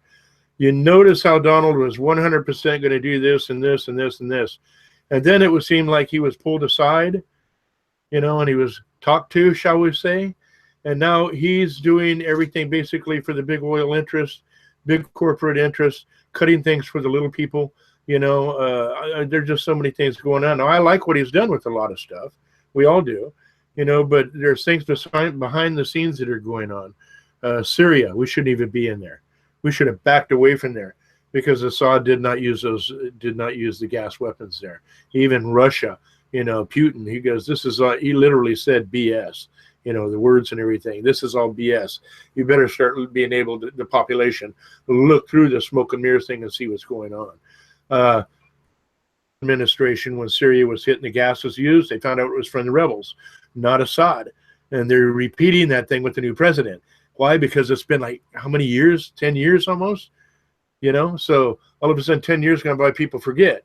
And here's the same exact scenario again, and they want to go in and take him out. Well, there's reasons behind the, there's resources there. And that's what they're in. The global elite is into resource control right now. And that has to do with the planet, and they know what's going on. There's just so much going on now, man. You couldn't even, it's hard to wrap your brain around all the stuff that's going on, because there's so many little pieces and they're all like combining into this big. Yes, you hit the nail on the head. I don't have words to describe what I'm saying, Mm-hmm. And they're doing it in little increments, but it's all coming together into one. Whatever. Yeah. Well, they also count on this: one generation. 25 years to one generation, 45, 60 years, whatever. That once a generation goes past and another one comes in, these people have no idea of that previous generation, what they were going through at the very beginning of their generational period. So as long as one or two generations go by, who knows what the truth is anymore? Because the mainstream media has been conditioning and continuing on. Heck, when I was a kid, the native peoples that I was living with said, hey, the planet's changing. And this is, if it keeps going this way, this is where we're going to be in 50 years or 60 years. They were right. Everything they talked about, I'm watching happen right now, and me being raised different, understanding these concepts of balance and everything, it's so ingrained in me. When something changes, you can feel it, you can see it. Other people, oh no, because they're driving their cars and having a good time, just working, trying to live their life. That's what the key with a lot of people. Most people don't go out and do the research. Me, I got hooked into this when I was very young, and I started wanting to know the truth more and more and more. Who God was, where are we heading, why are we here, and all these questions. And I got drugged straight into the agencies, and working with them the whole 9 yards. And everything that, my wife and I talk about this, and when we first got together, everything you've talked about has happened now. Every single thing. There's a few things that haven't, but they're on their way. You can bank on it, because I've seen these things a long time ago. I knew they were coming, and I think everybody else can too. A lot of people just don't want to face it and don't want to see it. They want to hope for the better.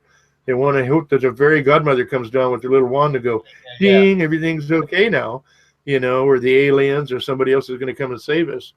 Nothing comes and saves you until you try to save yourself. Well, now see, it is. Speaking of the aliens, I entertain this philosophy of good old planet Earth as being an alien ant farm. A lot of people think that. As a matter of fact, we were created to be, workers, laborers, exactly. Things about that. I think we were. It's kind of like by the alien ant farm. I mean, we were an experiment put here, and they watched to see what was going to happen. Also, I like what you brought up a great point, because I like to look at what you're saying can be proven in I'll say 2-3 ways, but the main way is this. During every extinction that this planet has had, and I don't care if it turns into a snowball or a raging idiot planet, whatever, but whenever you have a great extinction, with few exceptions of those microbes or whatever makes it through that great extinction, usually 99% of life is gone, you have a completely different set of creatures in a relatively short period of time. Right. Geologically and galactically, whatever you want to call it, time-wise. So you have giant insects in here and everything. We have an extinction. Then you have dinosaurs. Then you have an extinction. Then you have hominids. Each one was a totally different section of totally different types of life. And then it comes to the period where the planet, stabilized and everything. And now we have hominids and everything we see out there now. Well, a lot of the things we're seeing out there now are dying away too. And our planet is warming to a point. Sometimes you have to wonder if our planet is being terraformed for something else. Exactly. Because we're on our way out. So yeah, exactly. And now that's another piece of that puzzle. And that's actually why are we leaving before a few times, matter of fact, that our planet is being terraformed for a different being or a different civilization that's going to inherit this earth. Mankind has been raised as a child. Yeah, mankind has been raised as a child. And that child has to grow up to a point where it can sustain itself and take care of itself no matter what happens, just like we do with our children. Okay? So mankind is at that apex right now. And we either learn, and we learn the technologies and change our ways of societies and everything, where we can leave this world, because the creators create creators. And that's what we become. We've evolved faster than anything else ever on this planet, any other life form. And scientists even go, I don't understand that. You know what I mean? We've been helped along the way, genetically and other ways. Exactly. So here we are at our apex. Our technology has created, or we've been given technologies. All of a sudden, our planet is changing atmospherically and everything. So now what do we got to do? We got to turn around and change our ways to save things, which, like I said, if we stopped everything right now for 100 years or more, it's going to continue on until it cleans up. Then it'll go back to whatever it is. But we're at a point where we need to leave the planet now. Understand who we are, what we are, accept what we are and who we are, and what we need to do, and be realistic about it. Because when we leave this world, there's going to be another life form that can handle this new environment coming up.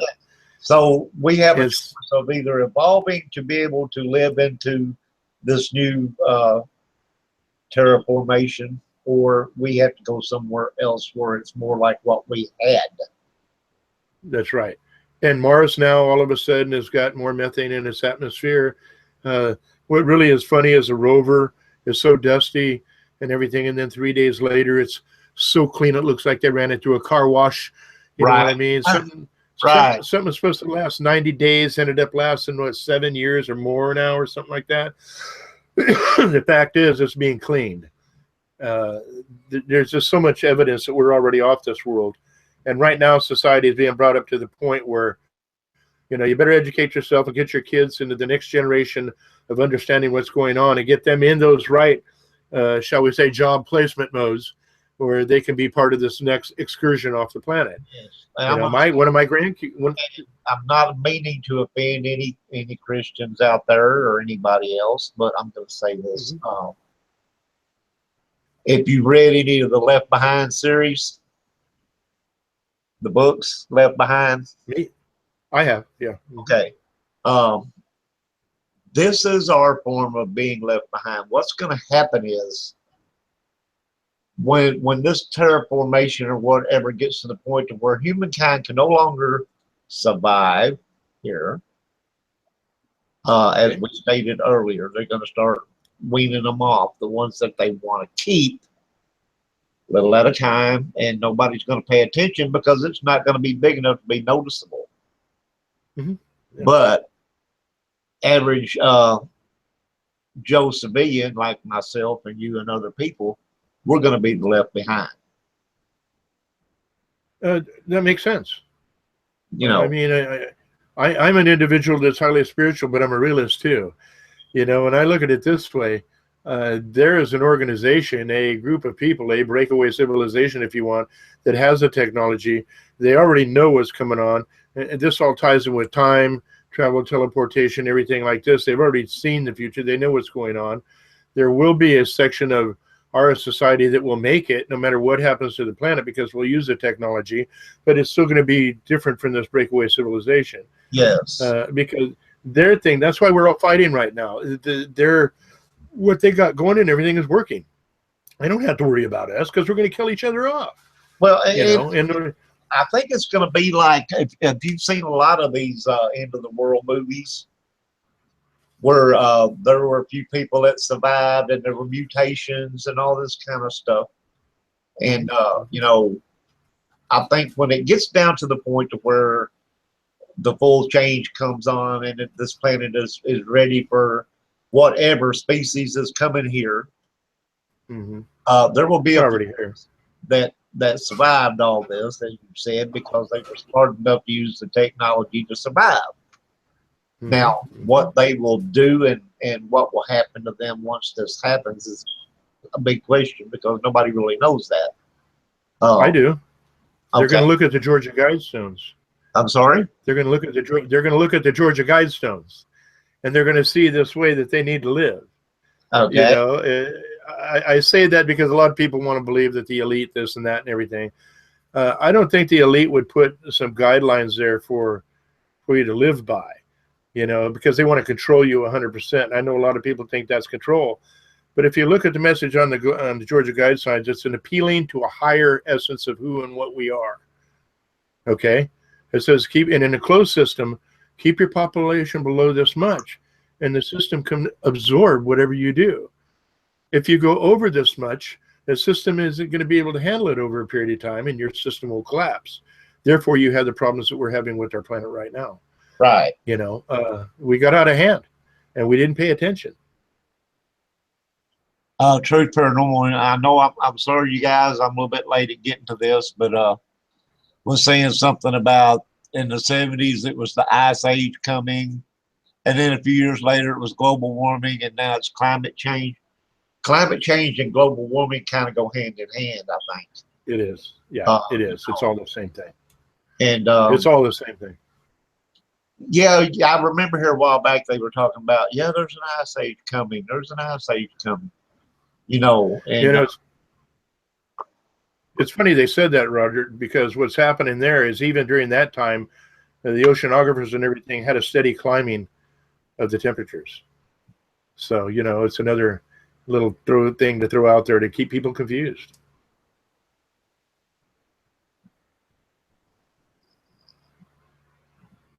I think our chat room kind of died down over there. What's everybody doing? I don't see anything going on over here. Did everybody leave? Are y'all here? But anyway, geez, I mean, we talked about we covered a lot of information. Yeah,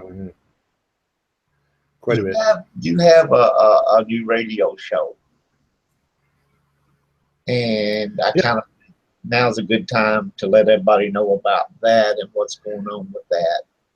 What it's about, you know, what is your main topic of concern when you do this show? I mean, well, what I've done now is I've interviewed Michael Tessarian, Jordan Maxwell, you know, a lot of the top people in the world and everything, and I see what's going on, and they see what's going on. We've had some pretty deep conversations, a lot of us have, and we agree.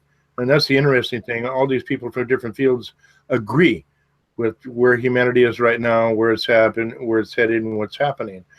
It doesn't matter what field they are in; they can see the truth because they've been researching for so long. So my show is called Quantum Quest Radio, and you can go to my YouTube channel. Just type in William Wycrow, and it's Quantum Quest Radio Show 1 and 2, and at the end of each one is 2017. I put because that's this year. But I just been picked up also by another network, which are going to be on iHeartRadio and all kinds of other networks, syndicated and everything. Awesome. I created my show for one thing, to give everybody a chance to say what they want to do, say what they want to say, and bring the truth out here. The main thing about my radio show is we're not going to sugarcoat anything. If you don't want to hear the truth, don't listen to the show. exactly. You know, because I'm going to have people on there that's going to say things a lot of people aren't going to agree with, but the fact is it's real. Because if you're going to be on the show, it's going to be realistic stuff that I understand and know what's going on too. I'm not a host that hasn't been through things. I'm a host that's been through a lot of things and understand what's going on. So I want people, scientists and other people from the paranormal field to the space agencies, you know, scientists and your average Joe. Every once in a while on my show, I'm going to pull in somebody never been on the radio. And they say, what do you see is going on? I'll ask them a few questions, and we get the average person on the streets reply. Exactly. And that's okay. You know, that's what we need, because a lot of us are preaching to the choir, you know, and we need new. Go ahead. That's the thing, you know, I mean, most of the time, and who is not guilty of this that has a radio show out there? You know, they want the biggest guest and the one that they think is going to bring the most viewers and the most, you know, attention they can get. Mm-hmm. And everybody's guilty of that. I've been guilty of that. But also, I like to bring in people sometimes that, are not mainstream. Yeah. That, it's they important. you don't see them on every radio show out there. Because a lot of times they'll bring stuff into the light that you won't get from any of the other people. That's right. You want somebody else's viewpoint. No, they're not sugar coated by all the fame and glory and all this stuff. Yeah. Yeah, that's very true. I was talking to a producer today and everything, and we were talking about, what I needed to do to load my material on their network and everything. It's a learning curve. We all have learning curves, and we're learning something new, And I'm like, oh, this is really interesting and cool, and there's some good friends. And there's nothing I have to hold back in my shows. They want the truth to be told. They want things to get out there and understand, or they wouldn't have offered me the chance to be on this network with over 31 other hosts, and they're on iHeartRadio and everything. They're not going to come and offer you something unless when they tried to get me on the show a long time.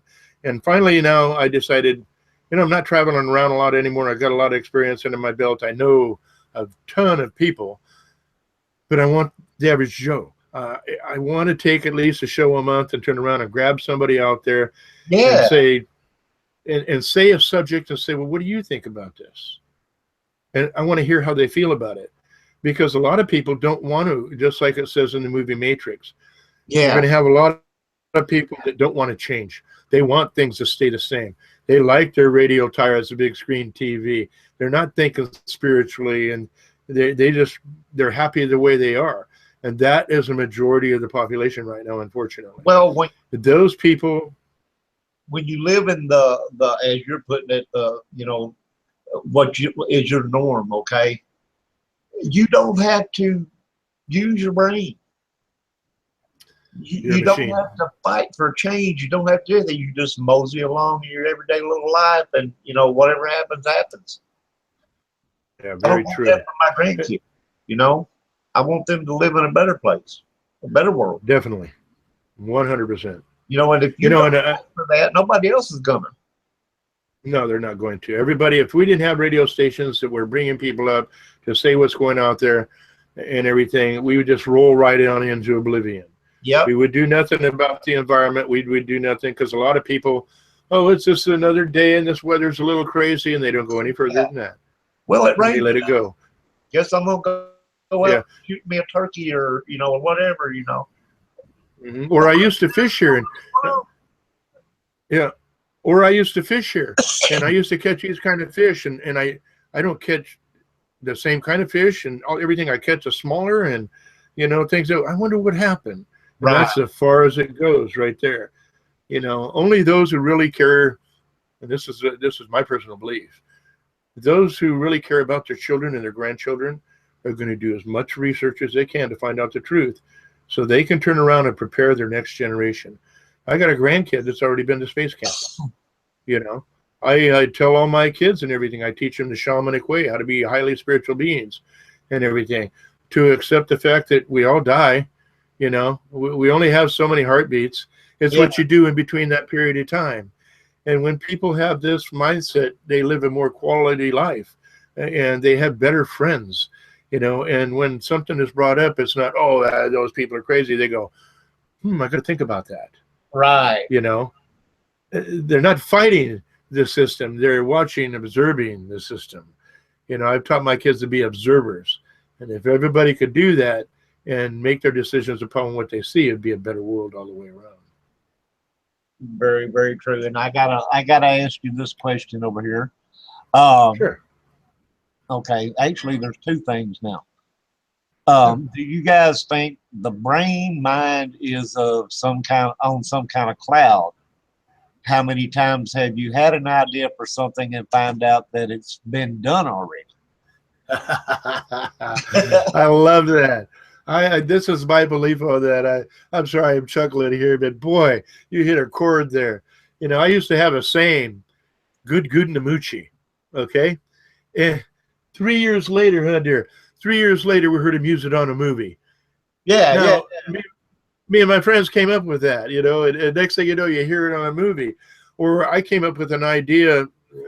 I could be a millionaire, multimillionaire. Yeah, multimillionaire right now, easy. I worked in the trucking industry a long time ago, and I used to do AC and do the pigtails on the big rig trucks, and I could do anything from bumper to bumper, run the racks, rebuild everything. And we drove out of work one day. I did. Wife came pick me up, and I'm driving behind a big rig. And I said, you know what we should do, but I don't have the money to do it right now. I said, see all these cars? And we're looking at the tail lights, bright red tail lights as you're going down the road, and we're behind a big rig. I said, right here, see those lights? One day they're all going to be LEDs. And if we start a company right now with making the wiring harnesses and setting up the LED fixtures and everything for big rigs and cars, we'll be a millionaire probably in about 3 or 4 or 5 years. What's in all these cars out there right now? I didn't do anything, but it goes back to what your person asked there right there. Yes, that idea left me because I did not do anything about it, and it went to somebody else who did something about it. Yeah, I agree with that 100%. Oh, he's That's a very good question. Did you say Space Camp? That's in his hometown. Yeah, Space Camp. Yeah, NASA Space Camp. He said that's in his hometown. That's pretty cool. Right on, right on. I believe that we should. I'm a firm believer, and my kids are too, to get our children and our grandchildren, everything next for the next things coming. Educate them in the right things. And I don't care if it's homeschooled or what. Sometimes homeschooling is so much better than mainstream schooling because you don't have the bullying, you don't have the distractions or anything else. Right. Kids can homeschool themselves in their home and go out and play with their friends, outside up and down the street or at their local park or whatever they want to do. And then you come back at night and learn a little more. That's very important for people to be able to express themselves more so in education instead of being in a box. This is what you learn, and that's the end of it. It is good for some people, the way the system is set up, but other people, they don't need to be in a classroom. They learn quicker and faster if they're in an alternative type of learning situation. Well, I would think, and it's just an idea here, but I would think one of the reasons why homeschooling works good is because, for one thing, you're not in a pressured environment. Exactly. You don't have a teacher sitting there staring down on you, waiting for you to not pay attention for 2 seconds. Okay. Yeah. I can remember sitting in the classroom looking out the window daydreaming and getting my hand smacked with a ruler. I remember that. But yeah, that's a true story. Yeah. Mm-hmm. I think we all done that. If you and this is just an opinion, and opinions vary, but sure.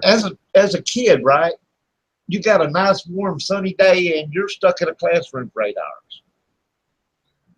Mm-hmm. Okay. Mm-hmm. Supposing you get up in the morning and you study and you do your schooling for, like, say 2 or 3 hours. Then you take, a 2 or 3 hour break and you go outside and have fun. Mm-hmm. Mm-hmm. You come back in, you study for 2 or 3 or 4 more hours.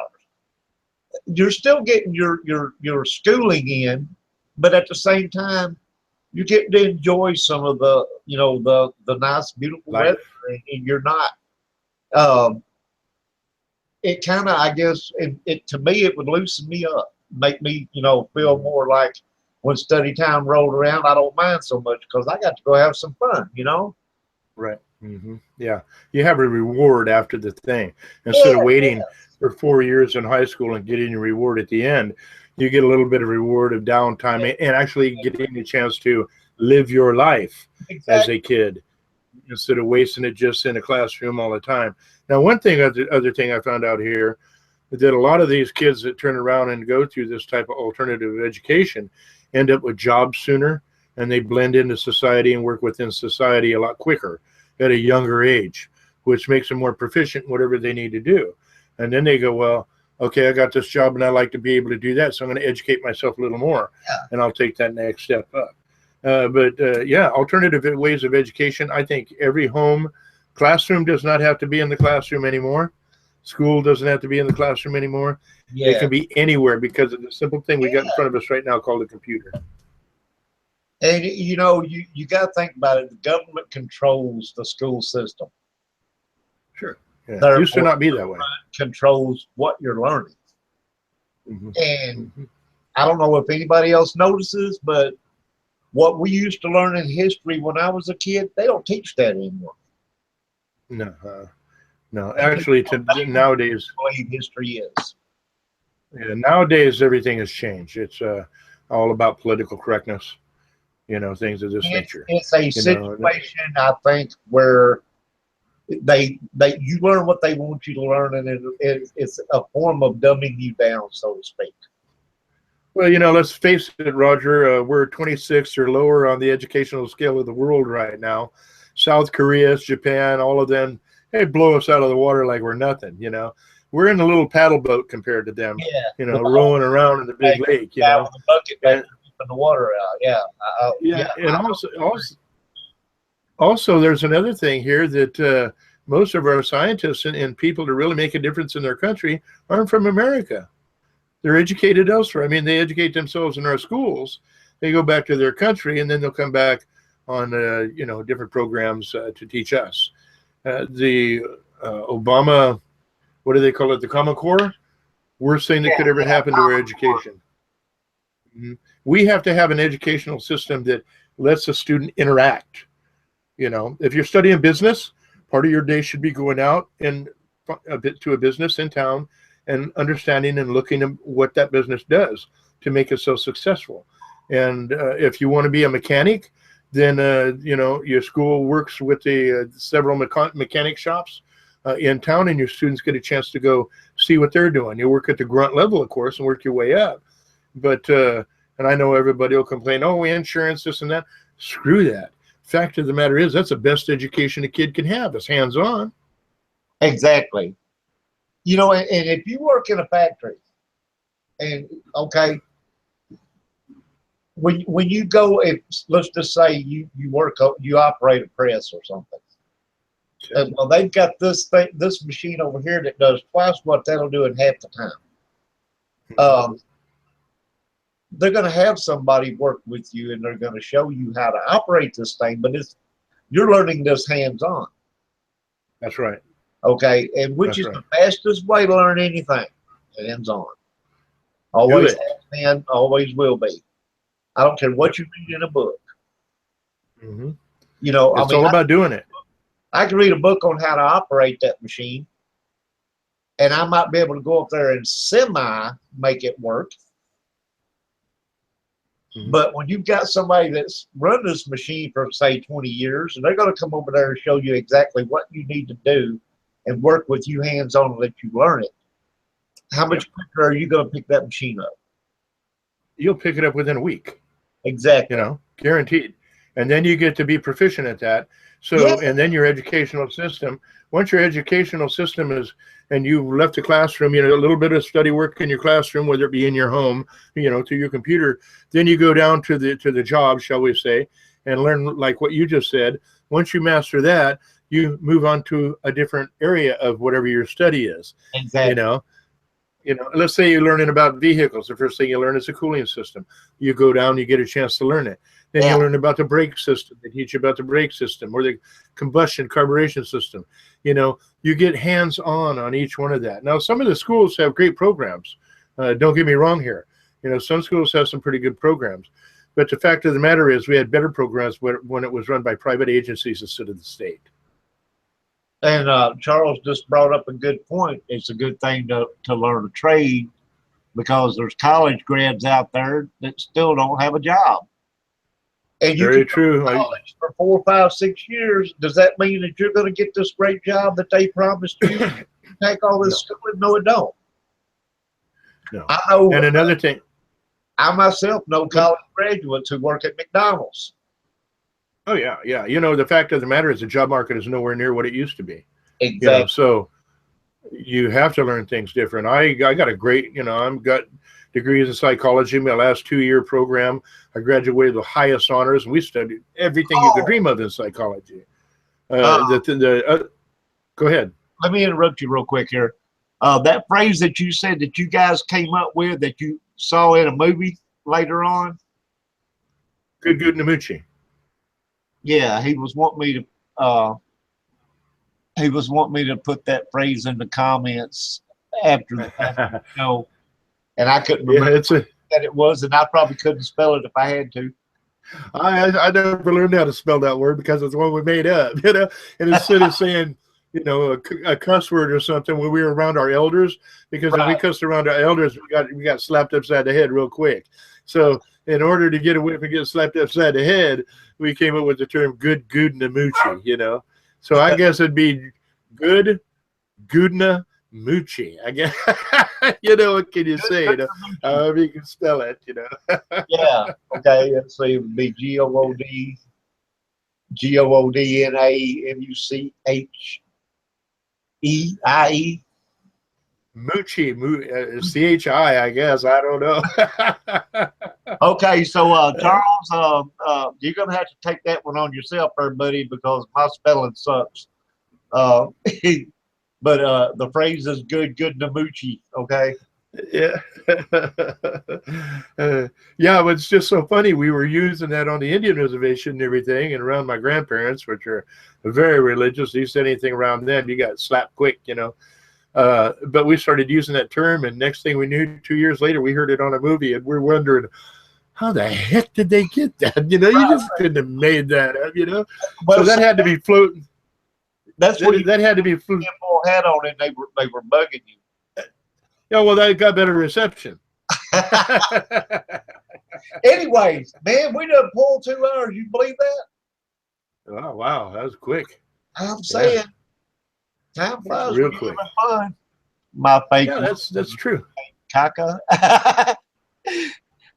That's so much caca. Well, I'm gonna tell you a story real quick. When the daughter that came in here earlier, when she was little, her and this other little girl that my mom used to babysit, and they were both there with my mom that night and everything. And of course, you know how it is. You couldn't say cuss words, right? You know, you're just back in the day, yeah. But she said, my mom was telling me this, and she laughed. Bless her heart, she laughed so hard about that. She said they would go off, and of course, she lived in a little single wide trailer, right? And I remember her kitchen table was set up like here by the front door. And then, of course, the living room stretched out this way. And they would go down to the end of the living room there where the couch was.